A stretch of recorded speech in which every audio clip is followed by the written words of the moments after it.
Hello नमस्ते साथीहरु, स्वागत छ तपाईहरुलाई हाम्रो च्यानल नेपाल इन्जिनियर्स लोक सेवा सोलुसनमा। आजको भिडियोमा water supply and sanitary engineering को चाहिँ लेक्चर 4 मा स्वागत छ सबैजनालाई। र लेक्चर 4 मा हामी के डिस्कस गर्छौं भन्दाखेरि physical examination of water, physical analysis of water, analysis of water, examination of water, त्यही हो टपिक है। र यसमा चाहिँ फिजिकल एक्जामिनेसन चाहिँ कसरी गर्ने, कुन कुन मेथड हो र यसमा चाहिँ के प्रेजेन्ट हुन्छ सबैको बारेमा डिस्कस हुनेछ। र लेक्चर 3 मा चाहिँ हामीले के डिस्कस गरियो भन्दाखेरि यो इम्प्युरिटीज इन वाटर चाहिँ जे प्रेजेन्ट हुन्छ त्यसको बारेमा हामी डिस्कस गरियो, जुन कि धेरै इम्पोर्टेन्ट थियो। र लेक्चर 2 मा चाहिँ पपुलेसन फोरकास्टिङ को बारेमा हामी डिस्कस गरियो र यसका मेथडहरु के छ, कहाँ सुटेबल हुन्छ त्यसको बारेमा डिस्कस गरियो। र लेक्चर 1 मा चाहिँ हेर्नु भएको छैन भने त्यो पनि हेर्नु होला। लेक्चर 1 मा हामी चाहिँ क्वान्टिटी अफ वाटर अनि त्यसपछि सरफेस सोर्स, सब सरफेस सोर्स, यो चाहिँ सोर्सेज अफ वाटर र वाटर सप्लाई को बारेमा हामी लेक्चर 1 मा डिस्कस गरियो। लेक्चर 2 मा पपुलेसन फोरकास्टिङ को र लेक्चर 3 मा इम्प्युरिटीज प्रेजेन्ट इन वाटर को बारेमा डिस्कस गरियो। र लेक्चर 4 मा आज हामी के डिस्कस गर्नेवाला छौं त फिजिकल एक्जामिनेसन अफ वाटर। त यसको रिलेटेड हामी डिस्कस गर्ने र यसको थ्योरेटिकल पार्ट सकेपछि वर्ल्ड क्वेशन पनि डिस्कस गर्ने छौं। र फिजिकल एक्जामिनेसन अफ वाटर मा चाहिँ के छ त temperature, colour, turbidity, taste and odour. त यो 4 वटा छ जनरली हैन। त टेम्परेचर को बारेमा पहिला डिस्कस गरौं। टेम्परेचर चाहिँ केबाट चाहिँ मेजर गरिन्छ त सिम्पली हामीलाई थाहा छ थर्मोमिटर बाट मेजर गरिन्छ। टेम्परेचर टेस्ट र help in determining the density, viscosity, surface tension of water. र टेम्परेचर अफ वाटर रिलेटेड हुन्छ यो डेन्सिटी, विस्कोसिटी र भेपर प्रेसर र सरफेस टेन्सन सँग। र केमिकली र बायोलोजिकली जुन छ डिपेन्ड अपन टेम्परेचर मै हुन्छ। Temperature is determined from ordinary thermometer और डिजिटल थर्मोमिटर, जेबाट पनि मेजर गर्न सकिन्छ। र टेम्परेचर अफ वाटर जुन छ त्यो एटमोस्फेरिक टेम्परेचर सँग हैन। Temperature of surface water is same as the atmospheric temperature, whereas that of ground water may be more or less atmospheric pressure. For public water supply को लागि चाहिँ कति temperature हुनुपर्छ त 4.4 degree centigrade to 10 degree centigrade. Greater than 25 degree centigrade is undesirable हुन्छ भने greater than 35 degree centigrade unfit हुन्छ। त यो याद राख्नु होला। It should be 4.4 degree centigrade to 10 degree centigrade र 25 भन्दा बढी भयो भने यो अनडिजायरेबल हुन्छ भन्ने। 35 डिग्री भन्दा बढी भयो भने 35 डिग्री भन्दा बढी भयो भने अनफिट हुन्छ। 25 डिग्री भन्दा बढी भयो भने यो चाहिँ 25 डिग्री भन्दा बढी भयो भने अनडिजायरेबल हुन्छ। तर जनरली चाहिन्छ टेम्परेचर पब्लिक वाटर सप्लाई को लागि 4.4 टु 10 डिग्री सेन्टिग्रेड। यो टेम्परेचर को टेस्ट थियो। र अब हामी कलर को टेस्ट में जाऊँ। कलर को टेस्ट में चाहिँ कसरी डिटरमाइन गर्ने त प्लाटिनम कोबाल्ट स्केल बाट। त यो मेथड सोध्छ केबाट चाहिँ डिटरमाइन गर्न सकिन्छ त colour test, platinum cobalt scale. अब यस्तै चाहिँ हेर्दाखेरि कलर में चाहिँ के हुन्छ भन्दाखेरि colour is in water is due to dissolve organic म्याटरहरु from decaying vegetation, mineral dissolve impurities, iron, manganese, organic matter, colloidal condition, weeds, human, planktons, industrial wastage, योहरुबाट चाहिँ कलर चेन्ज भया हुन्छ। त the excessive growth of algae, aquatic microorganism may also sometimes gives the color in water. The presence of color in the water is not objectionable from health point of view, but may spoil for the color of cloth. If washed in such water, it also makes water in undesirable appearance, dislike by the people to drink. त यो चाहिँ colour को थियो। त determine colour चाहिँ कसरी गर्न सकिन्छ त प्लाटिनम कोबाल्ट मेथडबाट, जुन हामी अघि भनिसक्या हो। र by comparing it colour with the colour of standard glass tube containing solution of different standard colour. त the glass tube are also known as Nessler tube भन्ने गर्छ, त्यसमा टेस्टमै छ।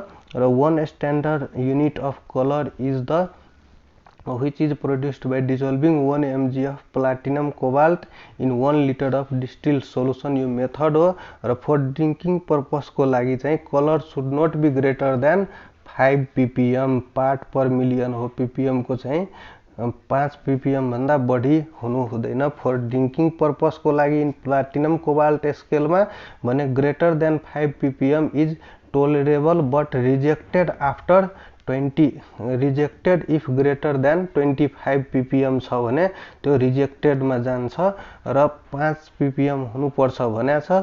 ग्रेटर देन 5 ppm टोलरेबल हुन्छ बट रिजेक्टेड 25 ppm मा हुन्छ जुन कि प्लाटिनम कोबाल्ट स्केल में नापिन्छ र colour is removed by sedimentation filtration aeration र केमिकललाई युज गरेर। अर्को टेस्ट में जाऊँ। अर्को टेस्ट में टर्बिडिटी टेस्ट रहेको छ। टर्बिडिटी टेस्ट के हो जुन चाहिँ कहाँ मेजर गरिन्छ त सिलिका स्केल में चाहिँ टर्बिडिटी टेस्ट मेजर गरिन्छ र टर्बिडिटी भन्नाले के बुझिन्छ पहिला त्यो कुरा बुझौ। Turbidity is the defined as the measure of degree of clarity of water यानी कि धुंधलापन पानी में जुन धुंधलापन हुन्छ त्यो चाहिँ टर्बिडिटी हो। It is the caused by suspended matter बाट हुन्छ भने such as clay silt finely divided organic inorganic matter soluble coloured organic compound planktons other microorganism। Turbidity makes water aesthetically unattractive बनाउँछ टर्बिडिटीले र त्यो चाहिँ युज गर्ने ड्रिंक गर्ने पानी जस्तो हुँदैन र लो फिल्ट्रेबिलिटी एंड डिफिकल्ट फर डिसइन्फेक्शन को लागि पनि डिफिकल्ट हुन्छ र टर्बिड वाटर हैज मडी और क्लडी एपियरेंस हुन्छ भने turbidity is usually expressed in mg per litre और पार्ट पर मिलियन ppm में चाहिँ एक्सप्रेस्ड गर्न सकिन्छ।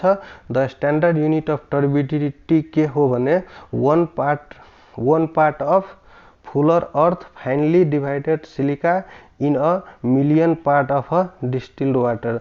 त हामी मेजर कसरी गर्ने टर्बिडिटी को त यो चाहिँ टर्बिडिटी रड बाट पनि मेजर हुन्छ।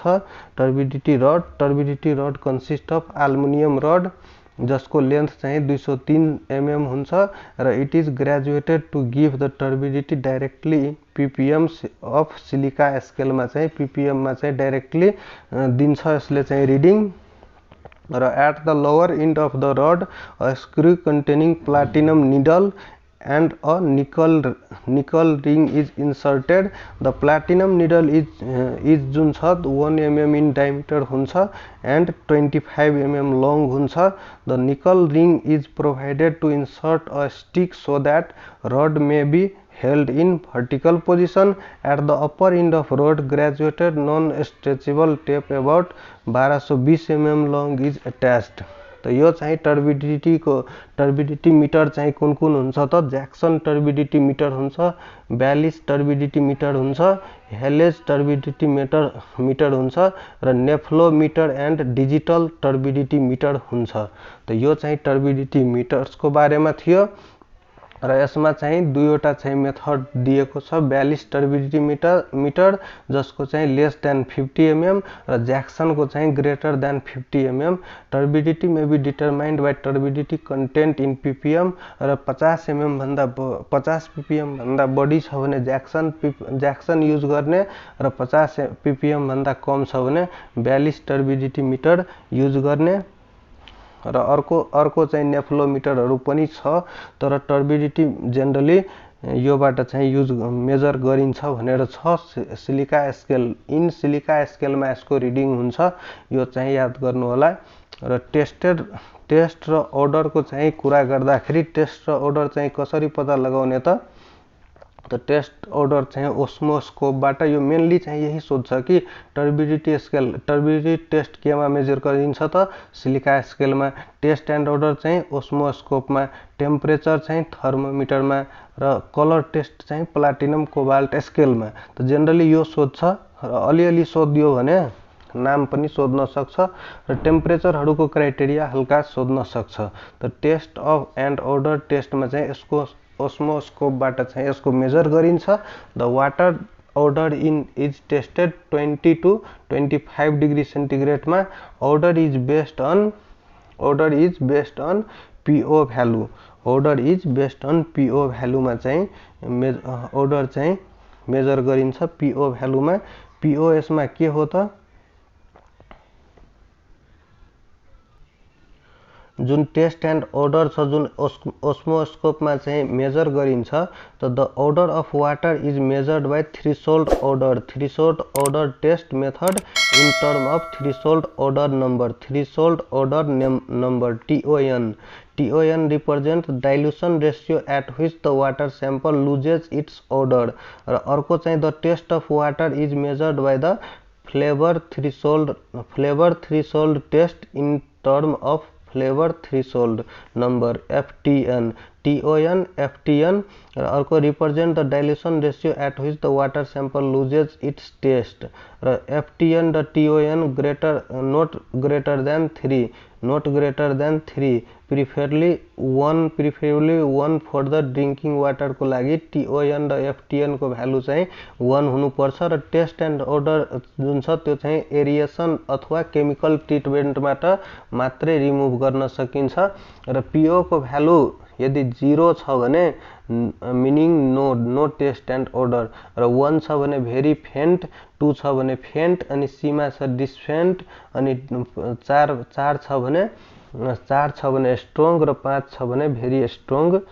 टेस्ट एन्ड order यो ओस्मोस्कोपबाट मेजर गरिन्छ, यति कुरा याद राख्नु। जसमा चाहिँ युनिट TON र FTN चाहिँ जनरली दिएको छ। र अर्को केमिकल एक्जामिनेसन अफ वाटर तिर जाउँ। केमिकल एक्जामिनेसन अफ वाटर मा चाहिँ टोटल सोलिड मा के छ, suspended solid plus of colloidal solid plus of dissolve solid.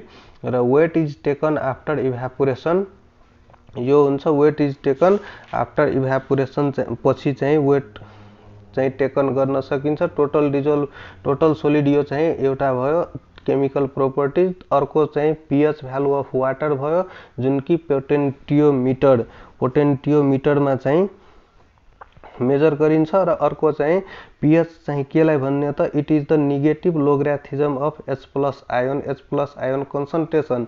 र pH भ्यालु अफ वाटर जुन छ त्यो मेजर अफ एसिडिटी एन्ड अल्कालिनिटी हो। र जसको रिडिङ 0 देखि 14 सम्म, र 7 मा चाहिँ न्यूट्रल, र 7 भन्दा कम भयो भने एसिडिक, र 7 भन्दा बढी भयो भने त्यो pH भ्यालु त्यो चाहिँ अल्कलाइन हुन जान्छ। र यसको चाहिँ negative logarithm of H+ ion भनेको यो फर्मुला हो, pH - log H+ आयोन, र log 1/H+ गर्दाखेरि त्यो नेगेटिभ साइन हट्छ। र अर्को चाहिँ pH is inversely proportional to 1/H+ हुन्छ। यदि H+ कन्सन्ट्रेसन बढ्यो भने pH घट्छ, यानी कि त्यस्तो कन्डिसनलाई H+ आयोन बढ्यो भने त्यो एसिडिक हुन्छ, यानी कि pH घट्छ। र H+ आयोन कम भयो भने त्यो चाहिँ अल्कलाइन हुन्छ, र pH चाहिँ बढ्छ। pH बढ्नु भनेको अल्कलाइन भयो, यानी कि बेसिक हो। त यसरी बुझ्न सकिन्छ pH प्लस अफ POH = 14 हुन्छ।